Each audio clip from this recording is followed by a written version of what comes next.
Hello everyone, welcome to the chapter Biotechnology-Principles and Processes.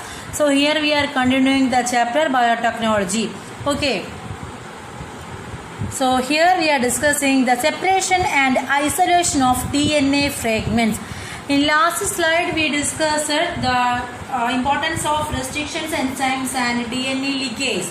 Okay, so here we are discussing the separation and isolation of DNA fragments. How can we separate and isolate DNA fragments?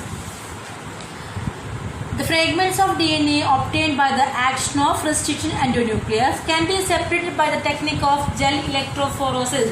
നമ്മൾ restriction endonuclease വഴി cut ചെയ്തെടുത്ത material ഇല്ലേ, D N A material, അത് നമുക്ക് എന്ത് ചെയ്യാം? Gel electrophoresis വഴി നമുക്ക് എന്ത് ചെയ്യാം? അതിനെ സെപ്പറേറ്റ് ചെയ്തെടുക്കാം. Gel electrophoresis. ഓക്കെ, അപ്പോൾ ജെൽ ഇലക്ട്രോഫോറസിസിൽ എന്ത് സംഭവിക്കുന്നത് വെച്ചിട്ടുണ്ടെങ്കിൽ നമ്മുടെ ഡി എൻ എ എന്ന് പറഞ്ഞെങ്കിൽ എന്ത് ചാർജാണ്? നെഗറ്റീവ്ലി ചാർജാണ് അല്ലേ? അപ്പോൾ നമ്മളവിടെ ഒരു ജെൽ ഇലക്ട്രോഫോറസിസ് ആണ് അല്ലേ? അപ്പോൾ അവിടെ ഒരു ജെല്ലായിട്ട് ആക്ട് ചെയ്യുന്നത് അഗാരോസ് എന്ന് പറഞ്ഞ അഗാരോസ് ജെല്ലാണ് അവിടെ ഒരു ജെൽ മീഡിയമായിട്ട് ആക്ട് ചെയ്യുന്നത്. അപ്പോൾ നമ്മൾ അവിടെ എന്താണ് അത് നമ്മൾ ഇലക്ട്രിസിറ്റി കൊടുക്കുകയാണെങ്കിൽ, പ്രൊവൈഡ് ചെയ്യുകയാണെങ്കിൽ എന്ത് സംഭവിക്കും? നമ്മുടെ നെഗറ്റീവ് ചാർജുള്ള നമ്മുടെ ഡി എൻ എ മോളിക്യൂൾസൊക്കെ ആനോഡ് പോർഷനിലേക്ക് മൂവ് ചെയ്യും. ഓക്കെ, പിന്നെ മാത്രമല്ല ഈ അഗാരോസ് ജെല്ലിൽ ഫിൽറ്ററിങ് എഫക്റ്റും കൂടി ഉണ്ട്. അപ്പോൾ നമ്മുടെ ഡി എൻ എ സെഗ്മെന്റ്സിന്റെ വെയിറ്റ് അനുസരിച്ചിട്ട്, സൈസ് അനുസരിച്ചിട്ട് അവരെന്ത് ചെയ്യും? സീവ് ചെയ്ത് വരും. സീവ് ചെയ്ത് തന്നെ അരിച്ചെടുത്ത് വരും. പിന്നെ നമുക്ക് എന്ത് ചെയ്യാം? ഈ സെപ്പറേറ്റഡ് ആയിട്ടുള്ള ഡി എൻ എ ഫ്രാഗ്മെന്റ്സിനെ വിഷ്വലൈസ് ചെയ്യാം. ഒന്നുകിൽ നമുക്ക് എന്ത് ചെയ്യാം? അതിന് സ്റ്റെയിൻ ചെയ്യിപ്പിക്കാം. ആ സ്റ്റെയിൻ ചെയ്യാൻ വേണ്ടി നമ്മൾ ഉപയോഗിക്കുന്നത് എന്താണ്? എത്തീരിയം ബ്രോമൈഡ് ആണ്. എത്തീരിയം ബ്രോമൈഡ് ഉപയോഗിച്ച് നമുക്ക് സ്റ്റെയിൻ ചെയ്യാം. അതിന് നമ്മൾ എന്താ UV റേഡിയേഷൻ എക്സ്പോസ് ചെയ്ത് കഴിഞ്ഞിട്ടുണ്ടെങ്കിൽ നമുക്ക് ആ എത്തീരിയം ബ്രോമൈഡുള്ള ആ ഡി എൻ എ സെഗ്മെന്റ്സ് നമുക്ക് ഓറഞ്ച് റെഡ് കളറിൽ കാണാനായിട്ട് സാധിക്കും. ഓക്കെ, അങ്ങനെ സെപ്പറേറ്റ് ചെയ്ത് നമ്മുടെ bands of D N A നമുക്ക് എന്ത് ചെയ്യാം? ആ അഗാരോസ് ജെല്ലിൽ നിന്ന് കട്ട് ചെയ്തെടുക്കാം. ഓക്കെ, അങ്ങനെ കട്ട് ചെയ്തെടുക്കുന്ന ആ സ്റ്റെപ്പിനെ പറയുന്ന പേരെന്താണ്? ഇലൂഷൻ എന്ന്. അങ്ങനെ നമുക്ക് എന്ത് ചെയ്യാം? നമ്മുടെ പ്യൂരിഫൈഡ് ആയിട്ടുള്ള ഡി എൻ എ കിട്ടും. ആ ഡി എൻ നമുക്ക് എന്തിനു ഉപയോഗിക്കാം? റീകോംബിനന്റ് DNA ടെക്നോളജിക്ക് ഉപയോഗിക്കാം. അപ്പോൾ separation and isolation of DNA fragments occurs by gel electrophoresis. Okay, in gel electrophoresis the gel nature given by agarose. Okay, DNA fragments are negatively charged. They can separate by forcing them to move towards the anode under an electric field. നമുക്ക് electric field കൊടുത്തു കഴിഞ്ഞിട്ടുണ്ടെങ്കിൽ നമുക്ക് എന്ത് ചെയ്യാൻ പറ്റും? അതിനെ നമുക്ക് എന്ത് ചെയ്യാൻ പറ്റും? സെപ്പറേറ്റ് ചെയ്തെടുക്കാനായിട്ട് കഴിയും. ഓക്കെ, DNA ഫ്രാഗ്മെന്റ്സും അതിന്റെ സൈസ് അനുസരിച്ച് നമുക്ക് സീവിങ് എഫക്റ്റ് കൊടുത്തിട്ട് നമുക്ക് എന്ത് ചെയ്യാൻ പറ്റും? അതിൽ ആ ഡി എൻ എയുടെ സൈസ് അനുസരിച്ച് നമുക്ക് എന്ത് ചെയ്യാൻ പറ്റും? അരിച്ചെടുക്കാനായിട്ട് അല്ലെങ്കിൽ എക്സ്ട്രാക്ട് ചെയ്തെടുക്കാനായിട്ട് പറ്റും. ഓക്കെ, ഈ അഗാരോസ് ജെൽ എന്ന് പറയുന്നത് ഒരു നാച്ചുറൽ ആയിട്ടുള്ള പോളിമർ ആണ്. അത് നമ്മൾ എക്സ്ട്രാക്ട് ചെയ്തെടുക്കുന്നത് സീ വീഡ്സ് എന്നാണ് അഗാരോസ് ജെല്ല് അത് നമ്മൾ അത് കളക്ട് ചെയ്തെടുക്കുന്നത്. ഇനി നമ്മൾ സെപ്പറേറ്റ് ആയിട്ട് ഡി എൻ എ ഫ്രാഗ്മെന്റ്സ് നമുക്ക് എന്ത് ചെയ്യാം? ഐഡന്റിഫൈ ചെയ്യാൻ വേണ്ടിയിട്ട് നമുക്ക് എന്ത് ചെയ്യാൻ പറ്റും? സ്റ്റെയിൻ ചെയ്യാം എറ്റീരിയം ബ്രോമൈഡ് ഉപയോഗിച്ചിട്ട്. എന്നിട്ട് നമുക്ക് എന്ത് ചെയ്യാം? അതിനെ UV റേസിയുടെ എക്സ്പോസ്ഡ് ആണെങ്കിൽ ആ സ്റ്റെയിൻ ചെയ്ത ഡി എൻ എകളെ നമുക്ക് ഏത് കളറിൽ കാണാൻ കഴിയും? ഓറഞ്ച് കളറിൽ കാണാനായിട്ട് കാണിക്കും. ഈ ഓറഞ്ച് കളറിൽ ഈ ഡി എൻ എ സെഗ്മെന്റ്സ് നമുക്ക് അഗാരോസ് ജെല്ല് വഴി എന്ത് ചെയ്യാൻ പറ്റും? അതിനെ കട്ട് ചെയ്തെടുക്കാം. എന്നിട്ട് നമ്മുടെ ആവശ്യങ്ങൾക്ക് അതിനെ കട്ട് ചെയ്തെടുത്തിട്ട് നമുക്ക് എന്ത് ചെയ്യാം? അതിനെ RDN ടെക്നോളജി വേണ്ടി ഉപയോഗിക്കാം. ഇതാണ് ഒരു ജെൽ ഇലക്ട്രോഫോറസിസിന്റെ പിക്ചർ എന്ന് പറയുന്നത്. ഓക്കെ, അപ്പോൾ ഇവിടെയാണ് ഒരു ജെൽ മീഡിയം ഉള്ളത് അല്ലെ? നമുക്ക് നമ്മുടെ വേണ്ട ഡി എൻ എ മോളിക്യൂൾസ് നമ്മൾ എന്ത് ചെയ്യും? ഇവിടെ ആഡ് ചെയ്ത് കൊടുക്കും. അപ്പോൾ ഇതനുസരിച്ച് എന്ത് ചെയ്യും? ഇതിങ്ങനെ ഇതാകണ്ടോ? ഇവിടെ വരുന്നുണ്ടോ? ലാർജർ മോളിക്യൂൾസും ഷോർട്ടർ മോളിക്യൂൾസ് ആണെങ്കിൽ വേഗം മൂവ് ചെയ്യും. ലാർജർ ആണെങ്കിൽ മൂവ് ചെയ്യാൻ സമയം എടുക്കും. ഓക്കെ, നമ്മളൊരു ഇലക്ട്രിക് സോഴ്സ് കൊടുക്കുകയാണ്. അപ്പോൾ ഇവിടെ ഒരു കാഥോഡ് ഉണ്ട്, ആനോഡ് ഉണ്ട്. അപ്പോൾ നമുക്ക് ഇത് വെച്ചിട്ട് എന്ത് ചെയ്യാൻ പറ്റും? ആ ഡി എൻ എ മോളിക്യൂൾസിന് എന്ത് ചെയ്യാൻ പറ്റും? സെപ്പറേറ്റ് ചെയ്തെടുക്കാനായിട്ട് കഴിയും. ക്ലിയർ ആണല്ലോ അല്ലേ? അടുത്തത് നമുക്കറിയാം, ഇത് ക്ലോൺ ചെയ്ത് നമുക്ക് RDN ടെക്നോളജിയിൽ നമ്മളൊരു ഐസൊലേഷൻ ഒരു ഡി എൻ എ ഐസൊലേറ്റ് ചെയ്ത് കഴിഞ്ഞിട്ടുണ്ടെങ്കിൽ നമ്മൾ എന്ത് ചെയ്യണം? ഒരു ക്ലോണിങ് വെക്ടേഴ്സ് അല്ലെ? ഒരു വെക്ടേഴ്സിനെ കണ്ടെത്തണം. ആ വെക്ടേഴ്സിൽ നമ്മൾ ഇത് ഇൻജെക്ട് ചെയ്യണം അല്ലെ? The vectors are the DNA molecules that can carry a foreign DNA segment into the host cell. Host സെല്ലിലേക്ക് എത്തിക്കാൻ വേണ്ടി നമ്മൾ ഉപയോഗിക്കുന്ന ഒരു കാരിയർ ആണ് എന്ന് പറയുന്നത് നമ്മുടെ ക്ലോണിങ് വെക്ടേഴ്സ് എന്ന് പറയുന്നത്. സാധാരണ നമ്മൾ ഉപയോഗിക്കുന്ന ക്ലോണിങ് വെക്ടേഴ്സ് എന്ന് പറഞ്ഞെങ്കിൽ അത് പ്ലാസ്മിഡ്സും അതുപോലെ തന്നെ ബാക്ടീരിയോഫേജുകളൊക്കെയാണ് നമ്മൾ എന്തായാലും ഉപയോഗിക്കുന്നത് ക്ലോണിങ് വെക്ടേഴ്സ് ആയിട്ട് നമ്മൾ ഉപയോഗിക്കുന്നത്. ഓക്കെ, അതിന് അവർക്ക് എന്താ കഴിവിച്ചിട്ടുണ്ടെങ്കിൽ they can replicate within the bacterial cell independent of the control of chromosomal DNA. അത് ആ ബാക്ടീരിയൽ സെല്ലിൻ്റെ അകത്ത് അവർക്ക് ഇൻഡിപെൻഡൻ്റ് ആയിട്ട് വർക്ക് ചെയ്യാൻ കഴിയും. അതുകൊണ്ടാണ് നമ്മൾ എന്ത് ഉപയോഗിക്കുന്നത്? പ്ലാസ്മിഡിനും അതുപോലെ തന്നെ ബാക്ടീരിയ ഫേജുകളൊക്കെ എന്താണ് ഉപയോഗിക്കുന്നത്? ക്ലോണിങ് വെക്ടേഴ്സ് ആയിട്ട് നമ്മൾ ഉപയോഗിക്കുന്നത്. ക്ലിയർ ആണോ? അപ്പൊ എത്ര ക്ലോണിങ് ഫോം ചെയ്യണം അല്ലെങ്കിൽ എത്ര കോപ്പി ഫോം ചെയ്യണം എന്നുള്ളത് ഡിപ്പെൻഡ്സ് അപ്പോൺ ദ ക്ലോണിങ് വെക്ടറിന്റെ അനുസരിച്ചിരിക്കും. ചില ക്ലോണിങ് വെക്ടർ ആണെങ്കിൽ ഇപ്പോൾ ഒരു 15 മുതൽ 1000 വരെ കോപ്പീസ് ഉണ്ടായിരിക്കും, ചിലതാണെങ്കിൽ അതിന് മേലെ ഉണ്ടായിരിക്കും. അപ്പോൾ ഓരോ ക്ലോണിങ് വെക്ടേഴ്സിനനുസരിച്ചായിരിക്കും how much number of DNA segments they can produce. Okay, അപ്പോൾ നമുക്കിതിലെ മെയിൻ ആയിട്ടും കുറച്ച് സ്റ്റെപ്പുകളുണ്ട്. ഈ ക്ലോണിങ്ങിന് നമ്മൾ എന്ത് ചെയ്യുന്നത്, നമ്മൾ ഒരു DNA നമ്മൾ എന്ത് ചെയ്തു, കണ്ടെത്തി ഐസൊലേറ്റ് ചെയ്തെടുത്തു, നമ്മളൊരു വെക്ടറിൻ്റെ ഉള്ളിലേക്ക് ഇഞ്ചെക്ട് ചെയ്ത് കൊടുക്കുക അല്ലേ.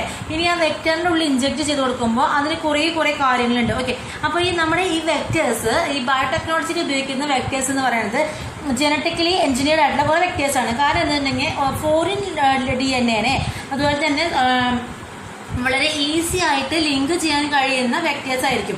മാത്രമല്ല അവിടെ നോൺ റീകോമിനന്റും റീകോമിനന്റ് ആയിട്ടുള്ള ജീനുകളെ ചിലപ്പോൾ ആവശ്യമില്ലാത്ത കുറച്ച് ജീനുകളുണ്ടായിരിക്കും. അപ്പോൾ അതൊക്കെ കണ്ടെത്താനുള്ള കഴിവ് ആർക്കുണ്ടായിരിക്കും, നമ്മുടെ വെക്ടേഴ്സിന് ഉണ്ടായിരിക്കും. Okay, so vectors are engineered in way that they help in easy linking of a foreign DNA and the selection of recombinant from the non-recombinant. അത് നമുക്ക് റീകോമ്പിനൻസിനെ കണ്ടെത്താൻ എന്ത് സഹായിക്കും, ഈ നമ്മളുടെ വെക്ടേഴ്സ് സഹായിക്കും. അപ്പോൾ കുറച്ച് സ്റ്റെപ്പ് കൊടുക്കുന്നുണ്ട്. നമുക്ക് ഒരു നല്ല വെക്ടർ ആണെങ്കിൽ അതിന് എന്തൊക്കെ കാര്യങ്ങൾ വേണം എന്നുള്ളതാണ് കേട്ടോ. അതായത് ഫസ്റ്റ് വൺ എന്ന് പറയുന്നത് ഒറിജിൻ ഓഫ് റെപ്ലിക്കേഷൻ. അതില്ലെങ്കിൽ ORI സൈറ്റ്, ORI സൈറ്റ് അല്ലെങ്കിൽ ഒറിജിൻ ഓഫ് റെപ്ലിക്കേഷൻ സൈറ്റ് വേണം. പിന്നെ സെലക്റ്റബിൾ ആയിട്ടുള്ള മാർക്കർ വേണം. ക്ലോണിങ് സൈറ്റ്സുകൾ വേണം, ക്ലോൺ ചെയ്യണമെങ്കിൽ ക്ലോണിങ് സൈറ്റ്സ് വേണം. പിന്നെ മാത്രമല്ല vectors for cloning genes in plants and animals. അല്ല, ബോത്ത് പ്ലാന്റ് ആൻഡ് അനിമൽസിനെയും അതെന്ത് ചെയ്യാൻ പറ്റും, ആ ജീനുകളെയും അതെന്ത് ചെയ്യാൻ വേണ്ടി ക്ലോൺ ചെയ്യാൻ തരത്തിലായിരിക്കണം എന്ത് നമ്മളുടെ വെക്ടേഴ്സ് എന്ന് പറയുന്നത്. ക്ലിയർ ആണല്ലോ അല്ലേ? Discussing the first one, ORI means origin of replication. So the initiation process of replication starts in this ORI site. Replication process നമ്മൾ സ്റ്റാർട്ട് ചെയ്യുന്നത് എവിടെയാണ്, ഈ ORI സൈറ്റിൽ തന്നെയാണ്. ഓക്കെ, അപ്പോൾ ഏത് മെറ്റീരിയലാണോ റെപ്ലിക്കേറ്റ് ചെയ്യേണ്ടത് ആ മെറ്റീരിയൽ ആദ്യം കൊണ്ടുവയ്ക്കേണ്ടത് എവിടെയാണ്, ഈ ORI സൈറ്റിലാണ് കൊണ്ടുവയ്ക്കേണ്ടത്. ഓക്കെ, അപ്പോൾ ഈ ORI സൈറ്റ് എന്ത് ചെയ്യും, controls copy of the number, എത്രമാത്രം കോപ്പി ഉണ്ടാക്കണം എന്നത് ആര് കൺട്രോൾ ചെയ്യും, ഈ ORI സൈറ്റാണ് എന്ത് ചെയ്യുന്നത്, കൺട്രോൾ ചെയ്യുന്നുണ്ടായിരിക്കുക. അപ്പോൾ ORI സൈറ്റ് എന്ന് പറഞ്ഞാൽ എന്താ, ആ റെപ്ലിക്കേഷൻ പ്രോസസ്സ് ഇനീഷ്യേറ്റ് ചെയ്യാനുള്ള ആളാണ് ആര്, ORI സൈറ്റ് എന്ന് പറയുന്നത്. ആ ORI സൈറ്റിലാണ് നമ്മുടെ DNA പീസ് നമ്മൾ ലിങ്ക് ചെയ്തേക്കുന്നത്, ആ ORI സൈറ്റിലാണ്. പിന്നെ എന്ത് ചെയ്യും, ഇത് കൺട്രോൾ ചെയ്യും. അതുപോലെ എന്തിന്, കോപ്പിയിങ് ഓഫ് നമ്പർ, എത്രമാത്രം DNA കോപ്പി ചെയ്യണമെന്നുള്ളത് എന്ത് ചെയ്യും, ഇത് കൺട്രോൾ ചെയ്യും. അടുത്താണ് എന്ത്, സെലക്റ്റബിൾ ആയിട്ടുള്ള മാർക്കർ എന്ന് പറയുന്നത്. എല്ലാ വെക്ടേഴ്സിന്റെ കയ്യിൽ എന്തായിരിക്കും, സെലക്റ്റബിൾ ആയിട്ടുള്ള മാർക്കേഴ്സ് ഉണ്ടായിരിക്കും. അത് which helps in identifying and eliminating non ട്രാൻസ്ഫോമൻസ് and selectively permitting the growth of ട്രാൻസ്ഫോമൻസ്. Transformation എന്ന് പറഞ്ഞാൽ എന്താ, നമ്മുടെ മെറ്റീരിയൽ നമ്മൾ DNA ഹൗസ് സെല്ലുകളിലേക്ക് എത്തിച്ചു കൊടുക്കുക അല്ലെ. അങ്ങനെ എത്തിച്ചു കൊടുത്തിട്ടുണ്ടെങ്കിൽ ആ മെറ്റീരിയലാണ് എന്ത്, ട്രാൻസ്ഫോമൻസ് എന്ന് പറയുന്നത്. അവിടെയുള്ള മെറ്റീരിയൽ ആണോ, അല്ല. അപ്പൊ ട്രാൻസ്ഫോമൻസ് മെറ്റീരിയൽ ആണ് എന്ത് ചെയ്യേണ്ടത്, അവിടെ ആംപ്ലിഫൈ ചെയ്യേണ്ടത്, അല്ലെങ്കിൽ ഒന്നുകൂടി അവിടെ എന്ത് ചെയ്യേണ്ടത്, ഗ്രോ ചെയ്യേണ്ടത്. അപ്പൊ അതിനെ ഗ്രോ ചെയ്യിക്കാൻ വേണ്ടി സഹായിക്കുന്ന മാർക്കേഴ്സ് ആണ് ആര്, സെലക്റ്റബിൾ മാർക്കേഴ്സ് എന്ന് പറയുന്നത്. ക്ലിയർ ആണോ? ഇപ്പം നമ്മൾ ജീൻസ് എൻകോഡിങ് റെസിസ്റ്റൻസ് ടു ആന്റിബയോട്ടിക്കിനെ റെസിസ്റ്റ് ചെയ്യുന്ന കുറച്ച് ജീനുകളായിട്ടുള്ള ആംബിസിലിൻ, ക്ലോറാംഫെനിക്കൽ, ടെട്രാസൈക്ലിൻ, കനാമൈസിൻ, അതൊക്കെയാണ് നമ്മൾ സാധാരണ ഈ കൊളയിലെ സെലക്റ്റബിൾ മാർക്കറായിട്ട് ഉപയോഗിക്കാറ്. അപ്പോൾ സെലക്റ്റബിൾ മാർക്കർ എന്തായിരുന്നു, vector requires A selectable marker which helps in identifying and eliminating non ട്രാൻസ്ഫോമൻസ് and selectively permitting the growth of ട്രാൻസ്ഫോമൻസ്. What is transformation? Transformation is the procedure through which a piece of DNA introduced into the host bacterium. Okay, the genes encoding resistant to antibiotics are ഏതൊക്കെയായിരുന്നു, ampicillin, chloramphenicol, tetracycline or kanamycin act as a selectable markers in case of E. coli. E. coli ബാക്ടീരിയയുടെ കേസിൽ ഇത്രയും antibiotics ആണ് എന്തായിട്ട് selectable marker ആയിട്ട് act ചെയ്യുന്നത്. Okay, അടുത്ത എന്തായിരുന്നു, cloning സൈറ്റ്സുകളാണ് അല്ലെ. അപ്പോൾ ഈ ഒരു വെക്ടറിന്റെ കേസിൽ എല്ലാ പോർഷനിലും നടക്കില്ല, ക്ലോണിങ് നടക്കില്ല. ആ ക്ലോണിങ് നടക്കണമെങ്കിൽ location on a cloning vector into where a foreign gene can be introduced അല്ലെ. എവിടെയാണോ ഫോറിൻ ജീൻ ഇൻട്രൊഡ്യൂസ് ചെയ്യുന്നത് അവിടെയാണ് എന്തെടുക്കുക, ക്ലോണിങ് നടക്കുക. എവിടെയാണോ നടക്കേണ്ടത് അവിടെ. അപ്പോൾ അതിനെ റെക്കഗ്നൈസ് ചെയ്യാൻ വേണ്ടിയിട്ട് കുറച്ച് സീക്വൻസുകളൊക്കെ ഉണ്ടായിരിക്കും. ഓക്കെ, ദീസ് ആർ ദ, ഈ ക്ലോണിങ് സൈറ്റ് എന്ന് പറയുമ്പോൾ എന്തായിരിക്കും, റെക്കഗ്നീഷൻ സീക്വൻസുകളാണ്. These are the recognition sites present in a vector in order to link the alien DNA. alien DNA പറഞ്ഞാൽ എന്താ, ഫോറിൻ DNA. ഈ ഫോറിൻ DNAക്ക് ഒന്ന് അറ്റാച്ച് ചെയ്യാനുള്ള സ്ഥലമാണ് എന്ന് പറയുന്നത് ഈ ക്ലോണിങ് സൈറ്റ്സ് എന്ന് പറയുന്നത്.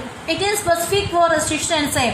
അത് റെസ്ട്രിക്ഷൻ എൻസൈമിന് സ്പെസിഫിക് ആയിരിക്കും. അപ്പോൾ അവിടെ എന്താ നമുക്ക് ഈസി ആയിട്ട് കട്ട് ചെയ്തെടുക്കാൻ പറ്റുന്നതായിരിക്കും. The ligation of foreign DNA is carried out at restriction site present in one of the two antibiotic resistant gene.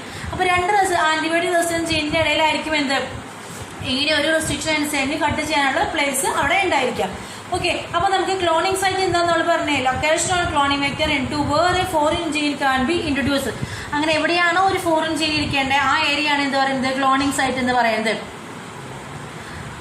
സാധാരണയായിട്ട് ഒരു സിംഗിൾ റെക്കഗ്നീഷൻ സൈറ്റ് ആയിരിക്കും അവിടെ ക്ലോണിംഗ് വെക്ടേഴ്സ് ഉണ്ടായിരിക്കുക. ചില ക്ലോണിംഗ് വെക്ടേഴ്സിൽ ഒന്നിലധികം എങ്ങനെ ഉണ്ടായിരിക്കാം റെസ്ട്രിക്ഷൻ സൈറ്റ് ഉണ്ടാവുക. അങ്ങനെ ഒന്നിലധികം റെസ്ട്രിക്ഷൻ സൈറ്റ് ഉണ്ടാകുമ്പോൾ എന്താ ഉണ്ടാവുക, അവിടെ കോംപ്ലിക്കേഷൻസ് ഉണ്ടായിരിക്കും അല്ലേ. അവിടെ ആ ജീനുകളെ കട്ട് ചെയ്യുമ്പോഴൊക്കെ എന്തായിരിക്കും കുറച്ച് കോംപ്ലിക്കേഷൻസ് ഉണ്ടായിരിക്കും. അപ്പോൾ ഒരു സിംഗിൾ റെക്കഗ്നീഷൻ സൈറ്റ് ആണ് നമ്മൾ സാധാരണ എവിടെയുണ്ട് റെസ്ട്രിക്ഷൻ എൻസൈം ഉപയോഗിച്ചിട്ട് കട്ട് ചെയ്യാൻ ഏറ്റവും എളുപ്പം എങ്ങനെയാണ് സിംഗിൾ ആയിട്ടുള്ള റെക്കഗ്നീഷൻ സൈറ്റ് ആണ്. അപ്പോൾ വെക്ടറിന് വേണ്ടത് എന്താണ് സിംഗിൾ റെക്കഗ്നീഷൻ സൈറ്റ്സുകളാണ്. പക്ഷെ നമ്മൾ സാധാരണ കേട്ട് വന്നിട്ടുള്ള ഒരു ഈക്കോളയുടെ ക്ലോണിംഗ് വെക്ടറാണ് ഇത് PBR322 എന്ന് പറയുന്നത്. PBR322 ഈ PBR322 എന്ന് പറഞ്ഞ ഒരു ക്ലോണിംഗ് വെക്ടർ ഇല്ലേ. ഈ ക്ലോണിംഗ് വെക്ടറിൽ എത്ര HIND3, ECOR1, BAM-H1, SAL1, PVU2, PST1 എന്ന് പറഞ്ഞാൽ എന്തുണ്ട് ഒരുപാട് എന്തുണ്ട് റെക്കഗ്നിഷൻ സൈറ്റ്സുകൾ. അതിൽ റെസ്ട്രിക്ഷൻ സൈറ്റ്സുകൾ എവിടെയുണ്ട് PBR322 ഓക്കെ, PBR322 എന്താണ്? PBR322 പറയുന്നത് എന്താണ്? അതൊരു ക്ലോണിംഗ് വെക്ടറാണ് അല്ലേ.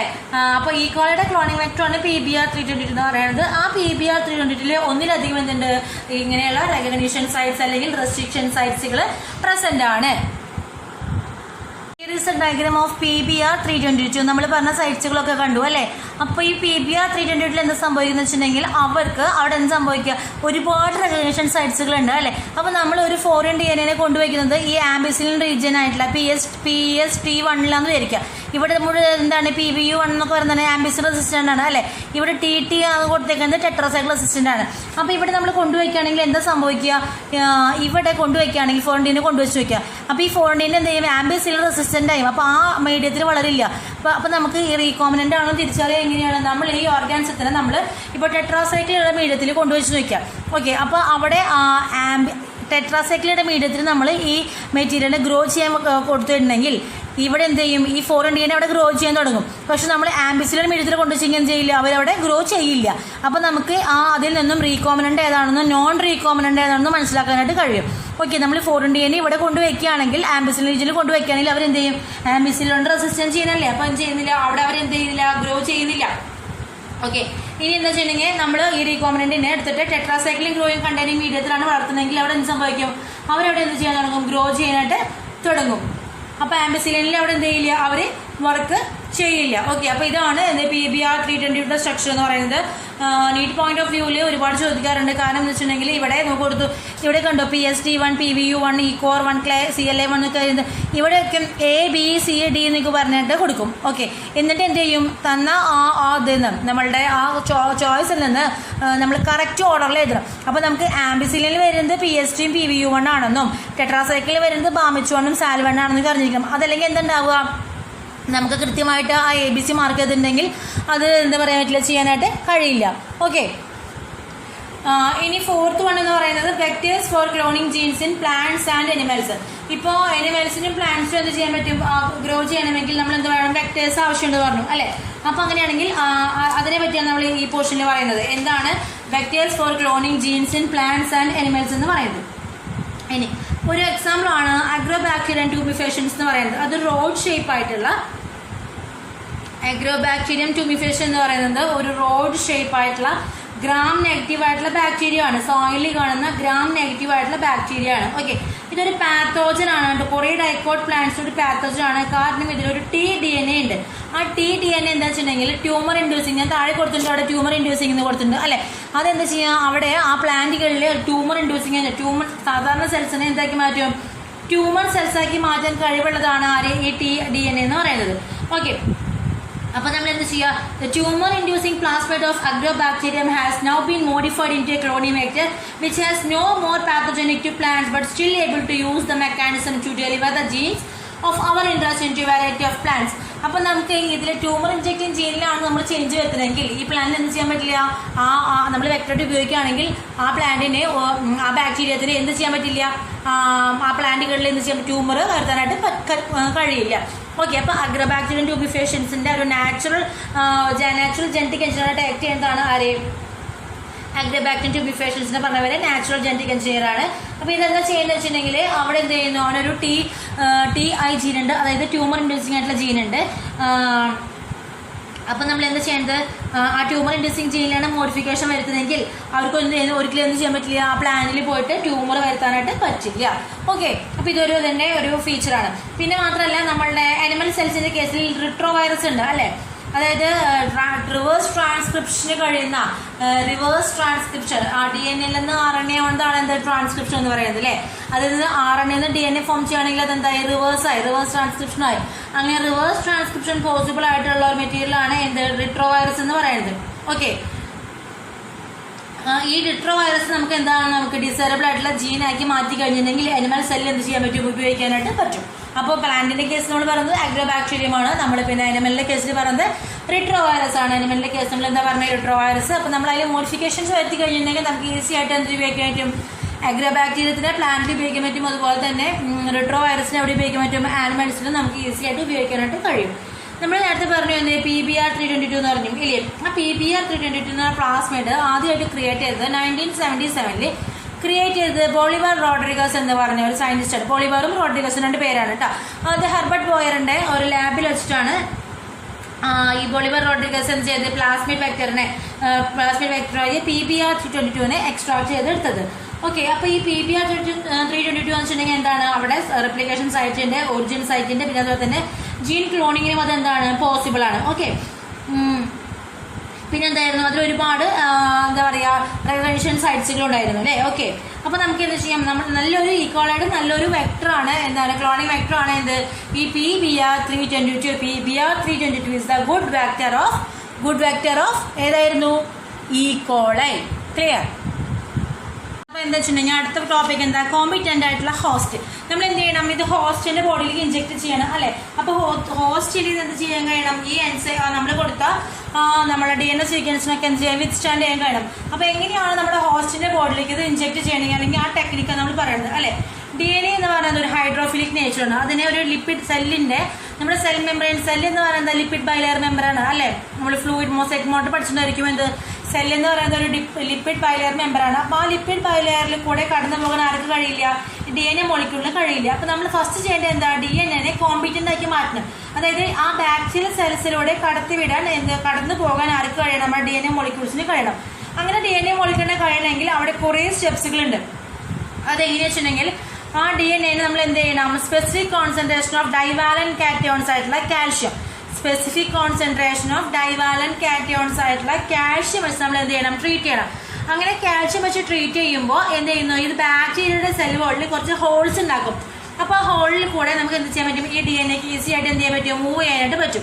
ഓക്കെ, അങ്ങനെ നമ്മൾ റീകോmbinant ആയിട്ടുള്ള DNA നമ്മൾ ഫോഴ്സ് ചെയ്യാണ് അവിടെ നമ്മുടെ ബാക്ടീരിയൽ സെല്ലിനുള്ളിലേക്ക് എത്തിക്കഴിഞ്ഞിട്ടുണ്ടെങ്കിൽ അങ്ങനെ അതിൻ്റെ ഉള്ളിലേക്ക് എത്തിച്ചു കൊടുക്കാൻ നമുക്ക് എന്ത് വയ്ക്കാം, എത്തിച്ചു കൊടുക്കാൻ വേണ്ടിയിട്ട് കുറേ ടെക്നിക്സ് ഉണ്ട്. അതിലൊന്നാണ് എന്ന് പറയുന്നത് മൈക്രോ ഇഞ്ചക്ഷൻ എന്ന് പറയുന്നത്. നമ്മുടെ റീകോmbinant DNA നമുക്ക് എന്ത് ചെയ്യാം, നമ്മൾ അതിന് ഇഞ്ചെക്ട് ചെയ്യുക, അതായത് ആ അനിമൽ സെല്ലിനുള്ളിലേക്ക് ഇഞ്ചെക്ട് ചെയ്യുക. അതിനെ പറഞ്ഞ പേരാണ് മൈക്രോ ഇഞ്ചക്ഷൻ എന്ന് പറയുന്നത്. പിന്നെ എന്ന് പറയുന്നത് ബയോളിസ്റ്റിക് അല്ലെങ്കിൽ ജീൻ ഗൺ മെത്തേഡ്, അതായത് ബൊംബാർഡ് ചെയ്യിപ്പിക്കുക. അതായത് എന്താ പറയുക, ചെറിയ ചെറിയ ഗോൾഡ് അല്ലെങ്കിൽ ടെൻഷൻ പാർട്ടിക്കിൾസ് ഒക്കെ ഉപയോഗിച്ച് അതിനെ വെച്ചിട്ട് DNA മെറ്റീരിയലിനെ ഗോൾഡോ അല്ലെങ്കിൽ ടെൻഷൻ പാർട്ടിക്കിളോ വെച്ചിട്ട് എന്ത് ചെയ്യുമ്പോൾ കവർ ചെയ്യുക. എന്നിട്ട് എന്താ ചെയ്യുക, ജീൻ ഗൺ മെത്തേഡ് അല്ലെങ്കിൽ ബയോളിസ്റ്റിക് മെത്തേഡ് വഴി നമുക്ക് എന്ത് ചെയ്യുക, ബൊംബാർഡ് ചെയ്യിപ്പിക്കാൻ പറ്റും. അങ്ങനെ നമുക്ക് ഹോസ്റ്റലിനുള്ളിലേക്ക് ഇതിനെ എത്തിക്കാൻ പറ്റും. പിന്നെ നമ്മൾ ഒരു കാര്യം ശ്രദ്ധിക്കണം, അങ്ങനെ നമ്മൾ ചെയ്യുമ്പോൾ നമ്മളുടെ ആ റീകോmbinant DNAക്ക് എന്ത് ചെയ്യാൻ പാടില്ല, ഒരു ഡിസാമോ ഉണ്ടാവാനായിട്ട് പാടില്ല. അപ്പം നമുക്ക് രണ്ട് മെത്തേഡാണുള്ളത്, ഒന്ന് മൈക്രോ ഇഞ്ചക്ഷനും അതുപോലെ തന്നെ എന്താണ് ബയോളിസ്റ്റിക് അതല്ലെങ്കിൽ ജീൻ ഗൺ മെത്തേഡ് എന്ന് പറയുന്നത്. ആ ജീൻ ഗൺ മെത്തേഡ് നമ്മൾ ഉപയോഗിക്കുന്നത് എന്താണ്, bombardment with velocity micro particles of gold on, അതായത് ഹൈ വെലോസിറ്റി ഉള്ള മെറ്റീരിയലാണ് ഇത് ഗോൾഡും ടങ്സ്റ്റനൊക്കെ പറയുന്നത് അല്ലേ. അപ്പോൾ അത് വെച്ച് കോട്ടയത്തിലുള്ള DNA ആകുമ്പോൾ നമുക്ക് എന്ത് ചെയ്യാൻ പറ്റും, വളരെ ഈസി ആയിട്ട് ഹോസ്റ്റലിൻ്റെ അകത്തേക്ക് അത് കടന്നു പോകും. ഓക്കെ, ക്ലിയർ ആണല്ലോ അല്ലേ. ഇനി നമുക്കൊരു കാര്യം ചെയ്യാനുള്ളത്, നമ്മൾ ഈ DNA എന്താ പറയുക കടത്തി വിടുമ്പോൾ നമുക്ക് ഈ എന്താ പറയുക DNA കടത്തി വിടുകയാണ് അല്ലെ, നമ്മുടെ ഹോസ്റ്റ് ബോഡിക്കകത്ത് കടത്തി വിടുകയാണ്. അപ്പോൾ നമുക്ക് എന്ത് ചെയ്യാം, അതിനെ ഹീറ്റ് ഷോക്ക് എന്ന് പറഞ്ഞ പ്രോസസ് ഉണ്ട്. ഹീറ്റ് ഷോക്ക് എന്ന് പറഞ്ഞിട്ടുണ്ടെങ്കിൽ അതിന് നമ്മൾ ഇൻക്യുബേറ്റ് ചെയ്യേണ്ടത്, അതായത് നമ്മളൊരു 42 ഡിഗ്രി സെൽഷ്യസിൽ വരെ നമുക്ക് എന്ത് ചെയ്യാൻ പറ്റും, അതിനെ നമുക്ക് ആ സെല്ലുകൾ ബാക്ടീരിയൽ സെൽസ് നമ്മൾ എന്ത് ചെയ്യുക 42 ഡിഗ്രി സെൽഷ്യസിൽ, അതായത് ഒരു അവരൊരു പ്ലേസ് ചെയ്യും. 42 ഡിഗ്രി സെൽഷ്യസ് ആണെങ്കിൽ വലിയ ടെമ്പറേച്ചർ ഉണ്ടാവില്ലേ, ആ ടെമ്പറേച്ചർ ആദ്യം കൊടുക്കുക. എന്നിട്ട് നമ്മൾ എന്ത് ചെയ്യാം, അതിനൊരു ഐസിനുള്ളിൽ കൊണ്ടുവയ്ക്കാം. ഓക്കെ, അങ്ങനെ ഒരു ഇൻക്യുബേഷൻ വഴി നമുക്ക് എന്ത് ചെയ്യാൻ പറ്റും, ഈ പ്രോസസ്സ് നടത്താനായിട്ട് പറ്റും. ഓക്കെ, അപ്പോൾ കോമ്പറ്റന്റ് ഹോസ്റ്റ് എന്ന് പറയുകയാണെങ്കിൽ നമ്മൾ ആ ഹോസ്റ്റ് സെല്ലിനെ കോമ്പറ്റന്റ് ആക്കുക. എന്തിനു വേണ്ടിയിട്ട്, നമ്മുടെ DNA മെറ്റീരിയലിനെ റിസീവ് ചെയ്യാൻ വേണ്ടിയിട്ട്. അത് നമുക്ക് എന്താ ആദ്യം ചെയ്യാൻ പറ്റുക, നമ്മുടെ ബാക്ടീരിയൽ സെൽ വോളിൽ ആ ലിപ്പിഡ് ബൈലെയർ ഉണ്ടായിരിക്കും. ആ ലിപ്പിഡ് ബൈലെയർ ബ്രേക്ക് ചെയ്യണം. ആ ബ്രേക്ക് ചെയ്യാൻ വേണ്ടി നമുക്ക് എന്ത് ചെയ്യാം, ബയോവാലന്റ് കാറ്റയോൺസ് ആയിട്ടുള്ള കാൽഷ്യം ഉപയോഗിച്ച് നമുക്ക് ആ സെൽ വോളിൽ നമുക്ക് എന്താ ഹോൾസ് ഉണ്ടാക്കാം. പിന്നെ നമുക്ക് എന്ത് ചെയ്യാമെങ്കിലും അത് ഇൻക്യുബേറ്റ് ചെയ്യാൻ പറഞ്ഞിട്ടുണ്ടെങ്കിൽ അതിന് ഹീറ്റ് ഷോക്ക് കൊടുക്കുക. 42 ഡിഗ്രി സെൽഷ്യസ് നമ്മൾ ആ ബാക്ടീരിയൽ സെൽസിന് ഷോക്ക് കൊടുക്കുക. എന്നിട്ട് നമ്മൾ എന്ത് ചെയ്യാം, ആ ബാക്ടീരിയനെ നമ്മുടെ ഐസ് വെച്ച് കവർ ചെയ്യുക. എന്നിട്ട് അപ്പോൾ നമുക്ക് ഈസി ആയിട്ട് നമ്മൾ റീകോമിനന്റ് ചെയ്യാൻ ഇഞ്ചെക്ട് ചെയ്യാൻ പറ്റും. പിന്നെ ഒരു പ്രോസസ്സ് എന്ന് പറയുന്നത് മൈക്രോ ഇഞ്ചെക്ഷൻ ആണ്. നമുക്ക് എന്ത് ചെയ്യാം, ഇഞ്ചെക്ട് ചെയ്ത് കൊടുക്കുക, സെല്ലിൻ്റെ അകത്തേക്ക് ഡയറക്റ്റായിട്ട് ഇഞ്ചെക്ട് ചെയ്ത് കൊടുക്കുക. വേറെ ഒന്ന് പറയുന്നത് എന്താ, ബയോളിസ്റ്റിക്സ് അല്ലെങ്കിൽ ബയോളിസ്റ്റിക് മെത്തേഡ്, അതല്ലെങ്കിൽ എന്താ ഞാൻ പറഞ്ഞ ജീൻ ഗൺ മെത്തേഡ്. നമ്മുടെ ഹൈ വെലോസിറ്റി ഉള്ള ഗോൾഡോ അതുപോലെ തന്നെ ടങ്സ്റ്റൺ പൗഡർ മെറ്റീരിയലോ ഉപയോഗിച്ചിട്ട് നമ്മുടെ DNA എന്ത് ചെയ്യുക, കവർ ചെയ്യുക. അങ്ങനെ DNA കവർ ചെയ്ത് കഴിഞ്ഞിട്ടുണ്ടെങ്കിൽ നമുക്ക് എന്ത് ചെയ്യാൻ പറ്റും, ഈസി ആയിട്ട് ബമ്പാർഡ് ചെയ്യാൻ പറ്റും. ഇതും എന്താണ്, ഒരു മെറ്റീരിയലിനെ നമ്മുടെ DNA മെറ്റീരിയലിനെ ഹോസ്റ്റിൻ്റെ അകത്തേക്ക് കയറ്റി വിടാനുള്ള എന്താണ് ഒരു ടെക്നിക്കാണ്. അതല്ലെങ്കിൽ എന്താണ് ഒരു പ്രോസസ്സാണ്. ഓക്കെ, ക്ലിയർ ആണല്ലോ അല്ലേ? ഇനി നമ്മളെ കുറച്ച് സ്റ്റെപ്പായിട്ട് പഠിച്ചു ഇല്ലേ? ഇത് എന്താ മൊത്തം നമ്മുടെ ചോദിക്കുകയാണ്, what the process of recombinant DNA technology എന്ന് പറഞ്ഞിട്ടുണ്ടെങ്കിൽ ഇത്രയും 9 സ്റ്റെപ്സ് ആണ് എന്ത് റീകോമിനന്റ് DNA ടെക്നോളജി ഉള്ളത്. അതിൽ ആദ്യത്തെ എന്ന് പറയുന്നത് ഐസൊലേഷൻ ഓഫ് DNA എന്ത് ചെയ്യണം, നമ്മൾ ഐസൊലേറ്റ് ചെയ്തെടുക്കണം. പിന്നെ അടുത്ത എന്താണ്, ഫ്രാഗ്മെന്റേഷൻ ഓഫ് DNA കട്ട് ചെയ്തെടുക്കണം. അടുത്ത എന്താ, isolation of decide DNA fragment, നമുക്ക് ഡിസൈഡ് ആയിട്ടുള്ള DNA ഫ്രാഗ്മെന്റ് എന്ത് ചെയ്ത് കട്ട് ചെയ്തെടുത്തു. അടുത്തത് ആംപ്ലിഫൈ ചെയ്യുക, പിന്നെ ലിഗേഷൻ നടത്തുക, അതിനെ ഹോസ്റ്റിന്റെ ബോഡിക്കകത്ത് ഇൻസേർട്ട് ചെയ്യുക, പിന്നെ അത് ഹോസ്റ്റിന്റെ ബോഡിക്കകത്ത് കൾച്ചർ ചെയ്യുക, പിന്നെ നമുക്ക് ആ ജീൻ പ്രൊഡക്റ്റ് എക്സ്ട്രാക്ട് ചെയ്തെടുക്കുക. അതിനൊരു ഇൻഡസ്ട്രിയൽ പ്രോസസ്സ് എന്ന് പറയുന്നതാണ് ഡൗൺ സ്ട്രീമിംഗ് എന്ന് പറയുന്നത്. ഓക്കെ, അപ്പോൾ നമ്മൾ ഈ ചാപ്റ്ററിൽ പറഞ്ഞ മൊത്തം കാര്യങ്ങൾ നമ്മളൊന്ന് കൺക്ലൂഡ് ചെയ്ത് പറയുന്നതാണ് എന്തൊക്കെ, isolation, fragmentation, isolation of decide gene, amplification of the gene, ligation, insertion into the host, culturing the host cell, extraction of desired gene product and downstreaming processing. ഇതൊക്കെ എന്താണ് നമ്മൾ പറഞ്ഞ പ്രോസസ്സിന്റെ എന്താണ് ഒരു ഔട്ട്കം, അതായത് നമ്മൾ ഇത്രയുമാണ് നമുക്ക് എന്ത് നമ്മുടെ ഈ പ്രോസസ്സിൽ നമുക്ക് ചെയ്യാനുള്ളത്. ഓക്കെ, അപ്പോൾ ഐസൊലേഷൻ ഓഫ് DNA നമ്മൾ മുന്നേ പറഞ്ഞാണ് എന്ത്, ഐസൊലേഷൻ ഓഫ് DNA എന്ന് പറഞ്ഞ പ്രോസസ്സ് എന്തൊക്കെയായിരുന്നു, അതിൽ നമുക്ക് ആവശ്യമായിട്ടുള്ള ആ DNA മെറ്റീരിയൽ നമ്മൾ എന്ത് ചെയ്യുക, ഐസൊലേറ്റ് ചെയ്തെടുക്കുക അല്ലേ. അപ്പോൾ അങ്ങനെ ഐസൊലേറ്റ് ചെയ്തെടുക്കണമെങ്കിൽ നമ്മൾ ലൈസോസൈം, ബാക്ടീരിയ സെല്ലിൽ നിന്നാണെങ്കിൽ ലൈസോസൈം, അതായത് ബാക്ടീരിയയുടെ സെല്ലിനെ ഡൈജസ്റ്റ് ചെയ്യാൻ ലൈസോസൈം ഉപയോഗിക്കാം. പിന്നെ പ്ലാന്റ് സെല്ലാണെങ്കിൽ നമ്മൾ സെല്ലുലേസ് ഉപയോഗിക്കാം. അതുപോലെ തന്നെ ഫംഗസ് സെല്ലാണെങ്കിൽ നമുക്ക് കൈറ്റിനേസ് അതൊക്കെ ഉപയോഗിച്ച് നമുക്ക് ട്രീറ്റ് ചെയ്യാം. ഓക്കെ, ഇനി RNA ആണെങ്കിൽ നമുക്ക് എന്ത് ഉപയോഗിക്കാം, റൈബോ ന്യൂക്ലിയസ് എൻസൈം ഉപയോഗിക്കാം. പ്രോട്ടീൻസ് ആണെങ്കിൽ നമുക്ക് എന്ത് ഉപയോഗിക്കാം, പ്രോട്ടിയേസ് എൻസൈമായിട്ട് ഉപയോഗിക്കാം. ഓക്കെ, ഇനി DNA ആണെങ്കിൽ നമുക്ക് എന്ത് എത്തനോൾ വെച്ചിട്ട് ചിൽഡ് എത്തനോൾ വെച്ച് നമുക്ക് എന്ത് ചെയ്യാൻ പറ്റും, നമുക്കതിനെ സെപ്പറേറ്റ് ചെയ്തെടുക്കാനായിട്ട് പറ്റും. അങ്ങനെ DNA സെപ്പറേറ്റ് ചെയ്തെടുക്കുന്ന പ്രോസസ്സിന് പറയുകയാണ് എന്ത്, സ്പൂളിംഗ് എന്ന് പറയുന്നത്. അപ്പോൾ നമുക്ക് എക്സ്ട്രാക്ട് ചെയ്തെടുക്കേണ്ട ജനറ്റിക് മെറ്റീരിയൽ അനുസരിച്ച് അവിടെ നമുക്ക് എൻസൈംസ് ഉപയോഗിക്കാം. ബാക്ടീരിയ ആണെങ്കിൽ നമ്മൾ ഉപയോഗിക്കേണ്ടത് എന്താണ്, ലൈസോസൈമാണ് നമ്മൾ ഉപയോഗിക്കേണ്ടത്. ഇനി പ്ലാന്റ് സെല്ലാണെങ്കിൽ സെല്ലുലേസ്, ഫംഗസ് ആണെങ്കിൽ കൈറ്റിനേസ്, RNA ആണെങ്കിൽ റൈബോ ന്യൂക്ലിയേസ്, പ്രോട്ടീൻസ് അതുപോലത്തെ ഹിസ്റ്റോൺസ് ഒക്കെ ആണെങ്കിൽ പ്രോട്ടിയേസ്, DNA ആണ് നമ്മൾ എന്ത് ഉപയോഗിക്കേണ്ടത്, ചിൽഡ് ആയിട്ടുള്ള എത്തനോള് അല്ലെ. അങ്ങനെ നമ്മൾ +2 ലാബിലൊക്കെ ചെയ്യുന്നതാണ് എന്ത് DNA എക്സ്ട്രാക്ഷൻ എന്ന് പറയുന്നത്. അങ്ങനെ ആ DNA സെപ്പറേറ്റ് ചെയ്തിരിക്കണമെങ്കിൽ ആ പ്രോസസ്സിന് പറഞ്ഞ പേരാണ് എന്ത്, സ്പൂളിംഗ് എന്ന് പറയുന്നത്. ആ പ്രോസസ്സിന് പറഞ്ഞ പേരാണ് എന്ത്, സ്പൂളിംഗ്. ക്ലിയർ ആണല്ലോ അല്ലെ? DNA കട്ട് ചെയ്തെടുക്കുന്നത് അല്ലെ. നമ്മുടെ DNA അഗാറോസ് സെല്ലിലൂടെ കടത്തി വിട്ട് കഴിഞ്ഞിട്ടുണ്ടെങ്കിൽ അത് അതിന്റെ സൈസ് അനുസരിച്ച് അത് റിമൂവ് ചെയ്യും. അതിന് നമുക്ക് ഏത് പോർഷനിലാണ് നമുക്ക് വേണ്ടത്, നമുക്ക് അതിനനുസരിച്ച് എന്ത് ചെയ്യാം, നമുക്ക് DNA കട്ട് ചെയ്തെടുക്കാം. അഗാറോസ് സെല്ലിൽ നിന്ന് കട്ട് ചെയ്തെടുക്കാൻ പറ്റും. DNA എന്ന് പറയുന്നത് നെഗറ്റീവ് ചാർജാണ്. അപ്പോൾ കാറ്റയോൺസ് അവിടെ നമ്മൾ ഇലക്ട്രിക് ഫീൽഡ് കൊടുക്കുമ്പോൾ കാറ്റയോൺ അല്ലെങ്കിൽ കാഥോഡ് പോർഷനിലേക്ക് ആയി വരും, DNA വരും. അപ്പോൾ നമുക്ക് എന്ത് ചെയ്യാൻ പറ്റും, അതിനെ എക്സ്ട്രാക്ട് ചെയ്തെടുക്കാനായിട്ട് നമുക്കത് കഴിയും. ഓക്കെ, അപ്പോൾ നമ്മൾ കഴിഞ്ഞ പോർഷനിൽ പഠിച്ചതാണ് എന്താ, നമുക്ക് ആ DNA എങ്ങനെയാണ് നമ്മൾ എന്ത് ചെയ്യുന്നത്, വേർതിരിച്ചെടുക്കുന്നതെന്നുള്ള പ്രോസസ്സ് നമ്മൾ ആ പോർഷനിൽ പറഞ്ഞതാണ്. നമ്മൾ നേരത്തെ പറഞ്ഞ് ആലോചിക്കുക നോക്കുക നമ്മൾ എങ്ങനെ ചെയ്തെന്നുള്ളത്. ഓക്കെ, അപ്പോൾ ഇനി അടുത്ത് നമ്മൾ എന്ത് ചെയ്യണം? ആംപ്ലിഫിക്കേഷൻ എന്ന് പറഞ്ഞാൽ എന്താ? നമുക്കൊരു ചെറിയൊരു കോപ്പിയെ കിട്ടിയിട്ടുണ്ടാവുള്ളൂ അല്ലേ, ചെറിയൊരെണ്ണം, അതിന് നമ്മൾ കുറേ എണ്ണമാക്കി മാറ്റുക. അങ്ങനെ ആംപ്ലിഫിക്കേഷൻ ഉപയോഗിക്കുന്ന ഒരു ടെക്നിക്കാണ് പോളിമറൈസ് ചെയിൻ റിയാക്ഷൻ അഥവാ PCR. എന്തെന്ന് പറയാം? ജീനിന്റെ നമ്മുടെ ഇൻട്രസ്റ്റ് അനുസരിച്ചിട്ട് ആംപ്ലിഫൈ ചെയ്യാനുള്ള ടെക്നിക്കാണ് എന്ത്? പോളിമറൈസ് ചെയിൻ റിയാക്ഷൻ, അതല്ലെങ്കിൽ PCR എന്ന് പറയുന്നത്. ഓക്കെ, അപ്പോൾ ഈ PCR എന്ന് പറയുന്ന ആ ഒരു പ്രോസസ്സ് അല്ലെങ്കിൽ ഡെവലപ്പ് ചെയ്തെടുത്തത് കാരി മുള്ളിസ് എന്ന് പറഞ്ഞ സയന്റിസ്റ്റാണ്. 1993 കാരി മുള്ളിസിന് എന്ത് കിട്ടി? നോബൽ പ്രൈസ് കിട്ടി. ഓക്കെ, 1983 കാരി മുള്ളിസ് എന്ത് ചെയ്തത്? PCR കണ്ടെത്തിയത്. 1993 he got Nobel prize in chemistry. Okay, അപ്പോൾ ഈ PCRന്റെ ലക്ഷ്യം എന്താ? മൾട്ടിപ്പിൾ കോപ്പീസ് ഫോം ചെയ്യുക എന്നുള്ളതാണ് PCRന്റെ ലക്ഷ്യം എന്ന് പറയുന്നത്. അപ്പോൾ ഈ പോളിമറൈസ് ചെയിൻ റിയാക്ഷനിൽ 4 സ്റ്റെപ്പാണ് മേലുള്ളത്: denaturation, primer annealing, extension, amplification. ഏതൊക്കെയായിരുന്നു? Denaturation, primer annealing, extension, amplification. Okay, ഒരു ഫിഗർ ഉണ്ട്, ആ ഫിഗർ വെച്ചിട്ടുണ്ടെങ്കിൽ നിങ്ങൾക്ക് ഒന്നുകൂടി മനസ്സിലാവും. ഇവിടെ എന്താ? ഫസ്റ്റ് സ്റ്റെപ്പ് എന്ന് പറയുന്നത് എന്താണ്? ഡീനാച്ചുറേഷൻ. അപ്പോൾ PCR ഓരോന്നിനും കൊടുക്കുന്ന ടെമ്പറേച്ചർ എന്ന് പറയുന്നത് വ്യത്യാസമായിരിക്കും. അപ്പോൾ ഡീനാച്ചുറേഷൻ എന്ന് പറഞ്ഞിട്ടുണ്ടെങ്കിൽ നമ്മൾ ഒരു 94 ഡിഗ്രി സെൽഷ്യസ് ടെമ്പറേച്ചർ നമ്മൾ കൊടുക്കുക. ഓക്കെ, എന്നിട്ട് എന്ത് ചെയ്യുക? നമുക്ക് വേണ്ട ആ DNA സെഗ്മെന്റ് ഏതാണോ, ഇപ്പൊ നോക്കി നോക്കി ഈ DNA ഇങ്ങനെ ഇരിക്കണേ, അത് നമുക്ക് എന്ത് വേണം? നമുക്ക് ആവശ്യമുള്ള പോർഷൻ എന്ത് വേണം? സെപ്പറേറ്റ് ചെയ്തെടുക്കണം അല്ലേ. അപ്പോൾ നമ്മൾ എന്ത് ചെയ്യണം? ഈ 2 ലെയർ DNA ഡബിൾ ലെയർ അല്ലേ, ഇത് നമ്മൾ എന്ത് ചെയ്യുക? സെപ്പറേറ്റ് സിംഗിൾ ലെയർ ആക്കി മാറ്റുക. അങ്ങനെ ഡീനാച്ചുർ ചെയ്യാൻ വേണ്ടി നമ്മൾ ഉപയോഗിക്കുന്ന ടെമ്പറേച്ചർ ആണ് എത്ര? 94 ഡിഗ്രി സെൽഷ്യസ് ടെമ്പറേച്ചർ എന്ന് പറയുന്നത്. അടുത്ത എന്താ? പ്രൈമർ അന്നീലിംഗ്. അങ്ങനെ സെപ്പറേറ്റ് ആയി കഴിഞ്ഞിട്ടുണ്ടെങ്കിൽ അല്ലേ, അപ്പോൾ ഇതിന്റെ ബേസ് പെയറിന് ഓപ്പോസിറ്റ് ആണ് നമ്മൾ കൊടുക്കേണ്ട എന്ത്? പ്രൈമറിന്റെ ബേസ് പെയർ എന്ന് പറയുന്നത്.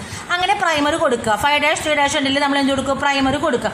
അങ്ങനെ പ്രൈമർ വന്നവിടെ അറ്റാച്ച് ചെയ്യണമെങ്കിൽ അവിടെ വേണ്ട ടെമ്പറേച്ചർ എന്ന് പറയുന്നത് 40-60, 40 മുതൽ 60 വരെ ടെമ്പറേച്ചറാണ് ഇവിടെ കൊടുക്കേണ്ടത്, പ്രൈമർ അന്നീലിംഗിന് കൊടുക്കേണ്ടത്. അത് കഴിഞ്ഞ് എന്താ? ഈ പ്രൈമർ എന്ത് ചെയ്യണം? അവിടെ എങ്ങനെ എക്സ്റ്റെൻഡ് ചെയ്യണം അല്ലേ. ഈ പോർഷനിൽ നിന്ന് നോക്കൂ, ഇവിടെയും കൊടുത്ത് പ്രൈമർ, ഇവിടെയും കൊടുത്തു 5'3'.